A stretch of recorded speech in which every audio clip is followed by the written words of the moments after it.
Alright, greetings everybody. It's Mike, the Chili Dog Pilot. I hope you guys are doing well. It's a long weekend, so I am taking advantage of it being Martin Luther King holiday and going out flying. Unfortunately, the weather and the work schedule has kind of prevented me from doing a lot of flying, but I did want to get out today. One, I needed to warm up the engine. I did that oil change, and then just fly around a little bit. But I also wanted to have a quick discussion about some recent news that I think is probably impacting a lot of pilots as well as a lot of employees, and that's regarding ForeFlight and its decision to lay off some folks. And then obviously there's a lot of questions about what the future of ForeFlight looks like. So let me get the engine warmed up here. We'll take off and then we'll have a little bit of this discussion in the air. And then what I want to do to close out this video is transition out of the airplane, jump into Microsoft Flight Simulator, and kind of give a demo of Garmin Pilot as well as ForeFlight. So I know what I've seen in a lot of conversations online is several of the pilots who are starting to worry about the future of ForeFlight or thinking about other options. And there are several out there, but I think Garmin Pilot's a viable one. Full disclosure, I switched over to Garmin Pilot over the last few months and have been very happy with it. It is different, and so we'll talk about that in that part of the video. But anyway, that's where we are. So let's get this thing warmed up and take off, and then I'll talk to you more once we're in the air. Okay, folks, so now that we're airborne, I want to just do something that, again, is kind of out of the norm for me. I'm usually focused on just flying, sharing my flying experience, whether it's, scenery or just instrument approaches. So I'm going to delve into an area that I don't normally get into, and that's just talking a little about business, a little about politics, and that's all in reference to what's going on with ForeFlight. So first and foremost, what I'm going to share is just kind of more or less my opinion and just based on what limited information I have. So please take everything I say with a grain of salt. But more importantly, my attempt here is to try to, hopefully provide a little bit of support for any of the ForeFlight employees who were impacted by this announcement. Number two, talk about the pilot community and what does that mean for us with respects to the platform itself. And then, like I said, I will finish this video off with us, with me just sharing basically both ForeFlight and Garmin Pilots, and those are the two platforms that I have familiarity with, that I've used, just to show the capabilities, and ultimately you can decide from there. So for number one, first thing I want to say is, the announcement that we saw was that ForeFlight decided to lay off upwards of 40 to 50% of its employees last week, and I think the intent for Thomas Bravo, the private equity firm who bought ForeFlight from Boeing, was to then outsource some of this work offshore. And my assumption here is they're trying to probably reduce overhead costs. So first of all, for those who are impacted by the layoffs, it's a very unfortunate and terrible event. For any of you who have been through layoffs before, I've been through two of them, so I certainly speak from experience, while albeit in a different industry. It's a lot to take on at a personal level, at any point in time, and the reality is very few people are prepared to deal with that. So hopefully, number one, at least in the midst of all this, that you did receive some decent type of severance to help you transition until you find a new thing. The advice I'll give you, and this is irrelevant of ForeFlight, but again, just my 2 cents here. But when it comes to being laid off or losing your job, it's very normal and almost expected that you're going to go through all the stages of loss, right? So there's going to be surprise, confusion, anger, resentment. You're going to go through all that stuff. It's very normal. How you process and go through that is different for each individual. So the only words of encouragement that I can give you, having been through it myself, is 2 things. You were obviously good enough to get hired by ForeFlight to work for them, so you have the skills and capabilities to land on your feet. And then the second part is, in both cases in which I experienced a layoff, I will tell you, my career has actually accelerated after that because I found new opportunities that I normally wouldn't have been bothered to look for, because I was very content at the places I was working at when the layoffs occur. And then finally, to transition out of this, I would tell you, also keep in mind, these decisions are, business decisions. They certainly impact you personally. They're going to impact your family and probably, how you live your lifestyle for a few months until you find a new place. But the decision is completely personal. It's not personal. It's a business decision. And I say that's important because that decision does not impact or affect your value, your worth, your skills, you're going to find yourself a job somewhere else. And so just keep that positive attitude. So best of luck to you. My heart goes out to you. It's not a fun experience, but you will survive it. And like I said, all will probably be better for you in the long run. Okay, so from a pilot standpoint, or just a customer standpoint, I think there's a couple of thoughts that I have here. The first one is the reality is we probably do not know with great certainty if ForeFlight, how they were doing financially, because I think for the longest time they were inside of Boeing. So I don't know if Boeing reported profits or loss for individual companies like that. So that's the mystery, and so some of these actions that we're seeing, might actually just be a better way to right the ship. We don't know. So I think that we got to give the private equity firm, maybe a grain of salt, or at least the ability to work this out to see if it is better. I mean, in theory, they could, find a better way to do and deliver the product that, I think all of us enjoy and really like, and do it in a way that's more cost effective. Now, that being said, the flip side of that argument is, I think the way they approached it, just from what we've seen, and it sounds like it was very much a surprise to employees, is probably not a good customer service move. I think couple that with the fact that if they are really trying to reduce costs, we didn't see that in the increases in prices for a ForeFlight subscription and some of the reductions in discounts. Now, again, putting the business hat on, that could all be in the way of trying to correct the financial situation that was present. So time will tell, but I think where I will score them on negative on is that customer experience, because I think the reality is a lot of these employees at ForeFlight, are aviators as well. I know at least one or two people who are employees. I haven't even had a chance to reach out to see if they're okay. So anyways, that's just kind of my thought from a business standpoint. I'm not going to delve more into it because I honestly don't have enough information to make any intelligent conversation about it.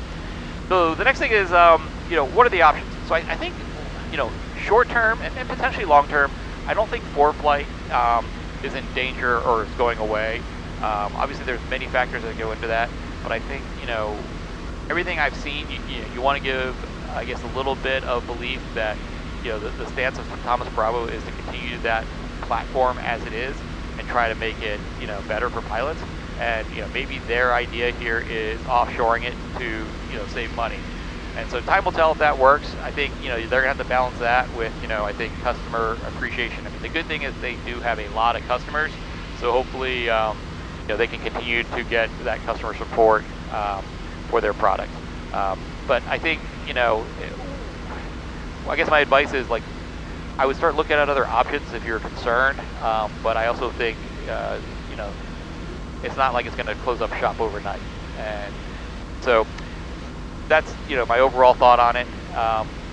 Ultimately, I think all of us agree it wasn't a good move, and I think we'll see how that plays out in the market. So on that note, I think a few people I've seen online have asked well, what should I do if I don't want to spend my time, money, or effort with ForeFlight anymore? What are the other options? And I know there are a couple others out there. The only one that I have experience with, as I mentioned before we took off, is Garmin Pilot. I actually transitioned over to Garmin Pilot as my primary electronic flight book a few months ago, and let me share some of my thoughts on it, and then, like I said, we'll wrap this up with some video footage.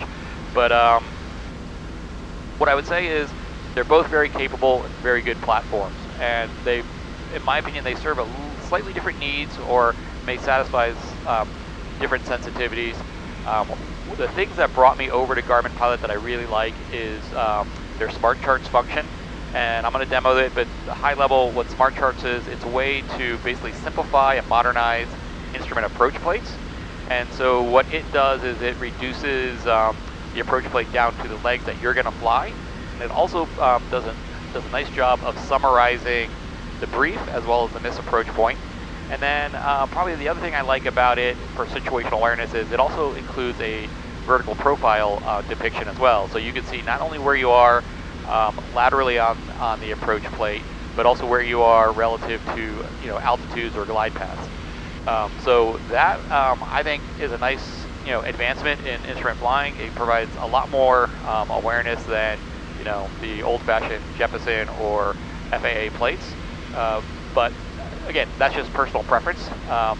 I would say the one downside of Garmin Pilot, and it's probably a bigger one for a lot of you, is its compatibility. So with respect to that, the ADSB in that you can connect with Garmin Pilot is kind of limited to obviously the Garmin instruments via Bluetooth or flight stream that can connect to your Garmin Pilot, or the Garmin portables like the GDL series, the 50, 51, 52. And just for background, 50, 51, 52 is basically a series of ADSB in only, XM in only, or both. Obviously the prices reflect what their capabilities are there. So with Garmin Pilot, for example, if you have a Sentry device, which I had, it's not compatible, so it won't pick up the ADSB feed. So I don't know if that was Garmin not wanting to play nice with Sentry, who is basically owned by ForeFlight, or vice versa, but that limits you to some degree. I do know that the Stratus 3 also works with Garmin Pilot. We have 2 of those in the 3 airplanes that we have in the club. So 2 F-Stratus 3s, those both work fine. The Stratus 2 does not connect. I believe the Stratux, which is another ADSB in, also works. I don't have any experience to know. I know when I talked to Garmin, when I was first researching it, they have reported mixed experiences on what systems will connect and won't. But my experiences has been primarily the Garmin products and the Stratus 3, as well as a few other third parties. And then obviously anything coming out of the Garmin instrument panel that's approved to connect with a mobile device. So that's one of the biggest downsides in my mind. So just keep in mind, if you're going to do a shift to Garmin Pilot, that there's probably going to be some hardware shift or changing that will need to be required as well. Things that I missed about ForeFlight, because I still have the subscription. My subscription actually ends this weekend, and I'm on the fence of whether to renew it at a lower level just to keep some of that functionality, or to walk away altogether. But the things I do like about Garmin Pilot is I do like their longer term weather, that's not weather forecast, but just weather prediction. So like if you go in the airport mode, click on weather, go to daily, that ability to look out several days beyond what the TAS or the MOS will provide is nice. Just even though it's preliminary, it's just a nice way to look at it in all one shot. There's other ways I could do that, obviously, windy, and even just the iPhone weather, or weather.com. So the one thing I do miss from ForeFlight that I would love to see in Garmin Pilot is the comments section. So that way it just provides another level of both comments from the FBOs on a given airport, as well as other pilot comments. So in some cases it kind of tells you, you just get the information both good, bad, and ugly. Because unfortunately, there are some FBOs that maybe are not as GA friendly, or just little tidbits that you would not know unless you talk to a pilot. You have ForeFlight as a ways to do that. So that is a functionality that I do like about ForeFlight. Would wish we could see continue over in other platforms as well. So time will tell. So okay. So with that, what we'll do is let's go ahead and transition to me at home using Microsoft Flight Simulator to kind of depict some of the similarities and differences between Garmin Pilot and ForeFlight. Okay guys, so we're going to start with the basics, and we're going to start with ForeFlight. So I am not going to have this be an all-inclusive demonstration of both platforms, but I wanted to capture some of the critical things or the common things that we do. So first off, in ForeFlight, let's go ahead and start with entering a flight plan. So what I typically do is I'll click on the flight plan button, and then I'll enter my origin as well as my destination. So in this case, it's Doylestown and Lehigh Valley International Airport. Once I hit enter, obviously that's going to create a direct line to that place. And then the next thing I'll do is I will look at the FAA routes. This, especially applies for in-straight flights. So in this case, there's 2 different route options that are being offered through ForeFlight. And just from my past experiences, the typical flight path that I would get, or flight plan I would get, is the Yardley VOR to the Allentown VOR. So I will select that. And what's nice about ForeFlight is it also gives you kind of an overview of what your routes look like. So that route is in place. That is a depiction of what that route looks like in ForeFlight. And then in this case, we are going to do an instrument approach. So we will go ahead and click on the procedure button in the upper right. and then that will give us the opportunity to select a procedure. So as you see here, there's multiple approaches. We are going to select the RNAV GPS 24 approach. And then we see all the legs to the approach available. So they start with initial points such as Dumar, as well as the Salzburg VOR, as well as Paimu and Ryrare. In our case, since we're going to be east of the airport, Paimu is the one that probably makes the most sense for us. So we will go ahead and select the Paimu initial approach fix as our starting point. Okay, so once that's done, our next option is then to select what category we are to help determine the minimum. So we're going to keep it at category A. And then when we have the options of types of approaches, in this case, we're going to rely on it being a complete GPS WAS approach. So we are going to go ahead and click the LPV approach, which gives us a decision altitude of 587 feet and a decision height of 200 feet. So, we're looking at an approach that is near ILS capabilities. So once that's done, that is the entire approach, and it is loaded into the flight plan. And so here you get a quick viewpoint of what I was mentioning earlier. The dynamics approach bar shows up, and then the instrument approach plate overlays on top of the map.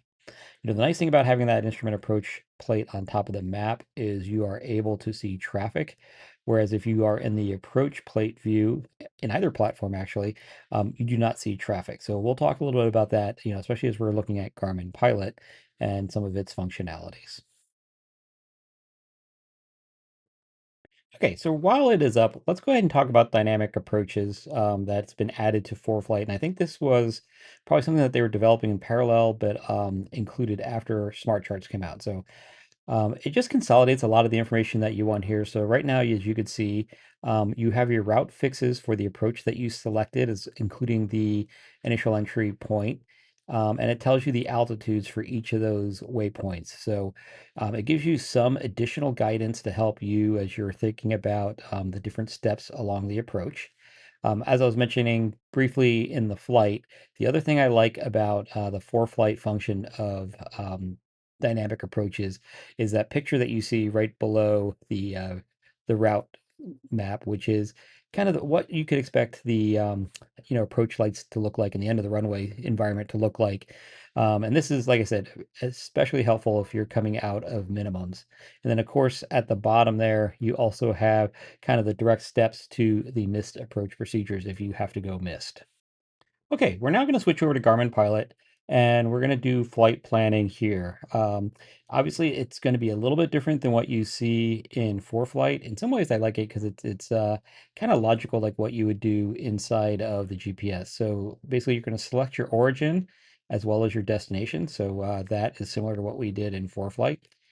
And then once you select your destination, there is a routing button right there up in the upper right, close to where you put in your pass, and that's where you could select your routes. Now, what you notice here in ForeFlight is there's not as many options. It's all basically the Yardley Allentown VORs to the airport.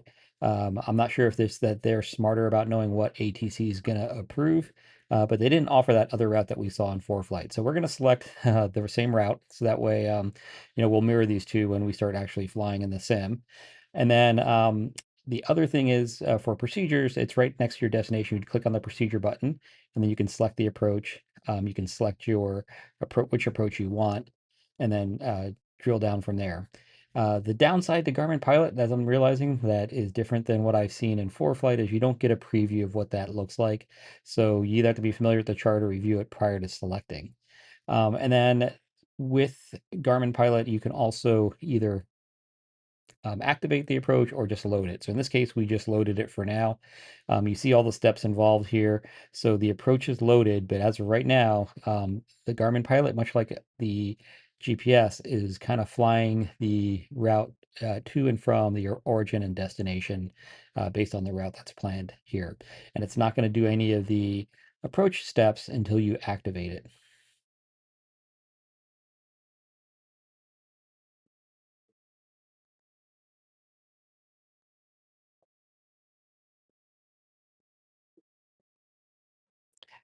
But as we look at the approach, so basically it contains all the legs to the approach and then it also contains all the legs to the missed approach, much like what you'd see in the GPS. And as with ForeFlight, all the routing is loaded into the map view. And what I'm going to do next is go into the chart view so we can look at how Smart Charts is going to select that routing. So um, with Garmin Pilot, you can obviously start with your standard approach plate. This is the FAA approach plate, and you see all that encompasses it, and it's obviously filled with all legs, regardless of the one you're on. And you could easily switch between the approach plate here and Smart Charts by just clicking on that square with the two arrows in the upper right corner. So here's the smart charts depiction. And like I said, you have your planform view on the top and you have your vertical view on the bottom. And that vertical view starts at the fore and up intersection. And then you can see here it has both the steps and the LPV uh, information if you were to go LPV rather than like an RNAV approach. So in this case, we know we are going to PyMu, so we're going to select PyMu as our transition point. So once we select that, it removes all the other legs that aren't relevant to us, and it has PyMu as that first point. The other thing that I like about Garmin Pilot, so we're also gonna, I'm sorry. So the first thing we're gonna do, next thing we're gonna do is select our minimums, and that's gonna be based on us being category A. And then we're gonna stick with the LPV approach. So we're gonna use that WAS vertical guidance. And again, same altitudes as we talked about before. It's 587 feet altitude and 200 feet above the ground.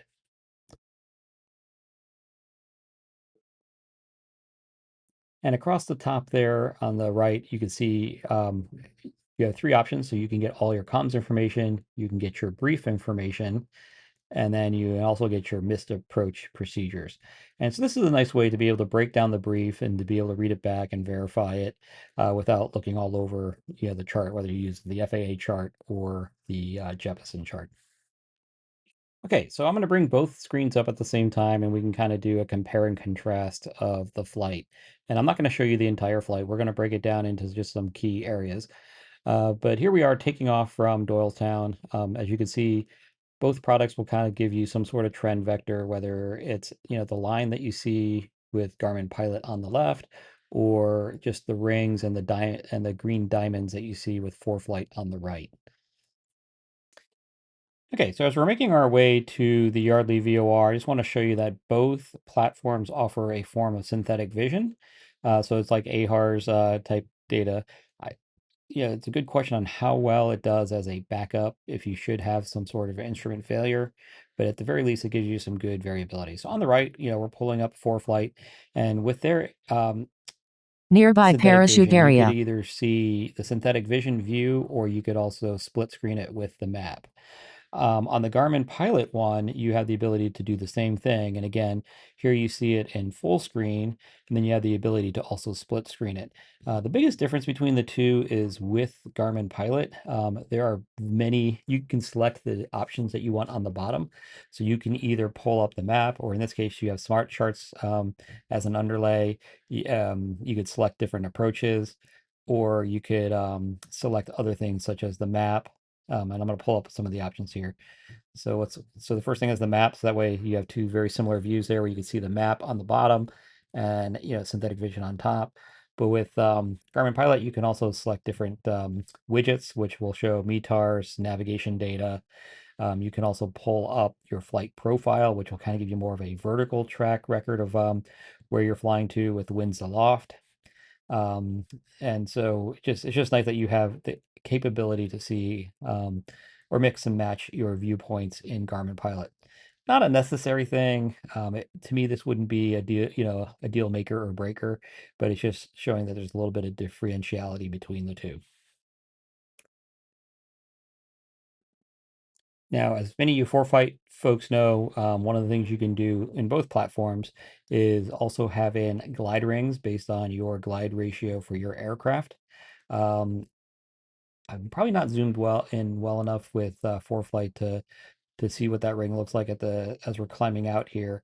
But what I have seen in other times where I've ran both programs together is the rings are slightly different, and I'm sure it's just all in the modeling, but generally they are both pretty close or pretty good to what you can expect. Um, if you run into a situation where you need to really apply that glide capability to your airplane. Okay, so I think by and large, as you can see here, there's a lot of similarities between the two. What I'm going to do is go ahead and go direct to PyMU. So I put that into the GPS and the simulators flying us there. And then I'm going to go ahead and activate the approaches on both of the tablets. And so that's what we're seeing now. And then I'm going to show you the differences and the similarities between ForeFlight's dynamic approaches and Garmin Pilot's smart charts. Okay, so as we are nearing the initial approach fix of PyMU, I have the approach plates up for both platforms. On the left, I am in Smart Charts, which is depicting, the legs of the approach that we need to do, as well as the missed approach point in orange. I currently have up the missed approach procedures. So as you see here, if we were to go missed, we're supposed to climb straight ahead to 3,000 feet, go to the surge VOR, and then track 266 to the East Texas VOR, and then we will do a direct entry to a hold at the East Texas VOR.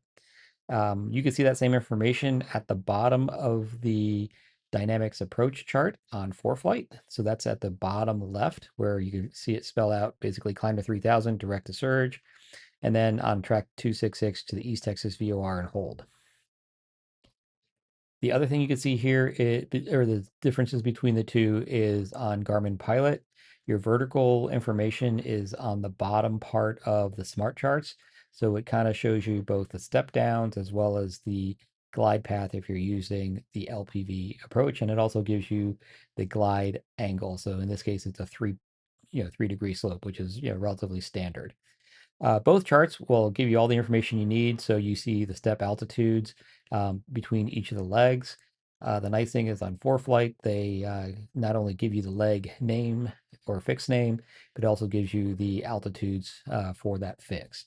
So I think in both cases, they really simplify it and they just give you a lot more information to be able to plan your approach. And as I said before, the one thing I really do like about ForeFlight, which I would love to see Garmin Pilot bring in, is that approach light or end of runway visual. Okay, so I cut forward a little bit. We are now approaching the waypoint of Fun Up, which is the turn to the final approach course. And what I want you to pay attention to is if you look on the Garmin Pilot app, which is on the left, you'll now see the airplane depicted on the vertical profile map on the bottom half of the screen.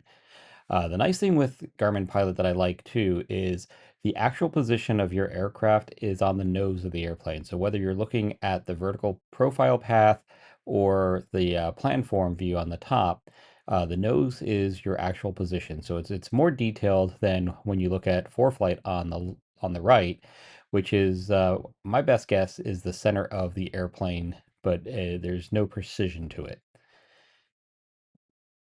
Okay, so if you look at the vertical pathway on the Garmin Pilot on the left, as you can see, we're already descending down to the 2,400 foot altitude. And then what we will do is we will intercept the glide slope at music.